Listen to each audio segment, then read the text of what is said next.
কি জানতে চাইতেছো? 3 বেলা খেতে পারো কিনা? পারি। তাহলে তুমি আমাকে বিয়ে করে ফেলো। মানে?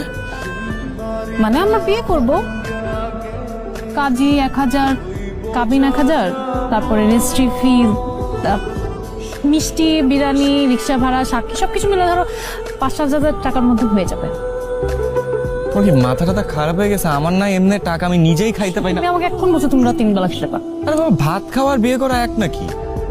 হ্যাঁ, বিয়ে করে তোমাকে খাওয়াবো কি আমি? বেগুন ভর্তা আর ডাল খাওয়াবো, মাঝে মাঝে ডিম হলেও চলবে। পারবে না? না, পারবো না। দেখো আমার চাহিদা কম, আমার হাত খরচ অনেক কম।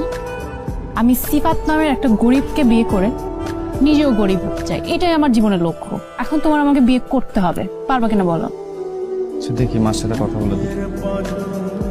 আরে ছেলের চাকরি নাই, ব্যবসা নাই, শেয়ার বাজারে লস করে 15 লক্ষ টাকা ঋণ করে বসে আছে। এরকম ছেলেকে কেউ বিয়ে করে? আমার তো মনে হয় সে নিজেই খেতে পায় না, তোকে কি খাওয়াবে? আরে শুধু খাওয়ার বিষয় নয়, আমাদের কাছে আরো ভালো অপশন আছে। ডাক্তার, ইঞ্জিনিয়ার, ব্যাংকার। জীবনে চলতে গেলে ফাইন্যান্সিয়াল সলভেন্সিটা খুবই দরকার। জীবনে কি টাকাই সবকিছু? হ্যাঁ, টাকাই সবকিছু। টাকা না থাকলে ভালোবাসা জানালা দিয়ে পালিয়ে যায়, ছবি বিশ্বাস বলছে।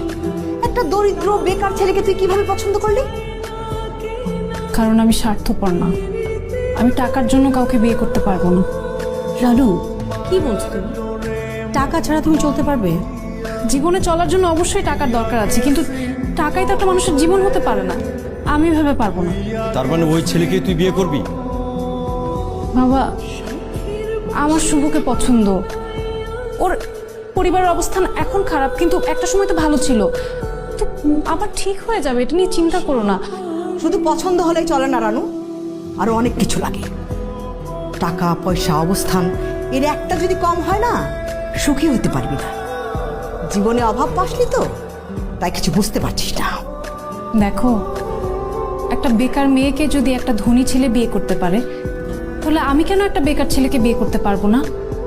আমি শিক্ষিত, ও এখন বেকার, কিন্তু আমরা দুজন মিলে চাকরি করে স্ট্রাগল করে আমাদের জীবনটা আমরা চালিয়ে নিতে পারবো।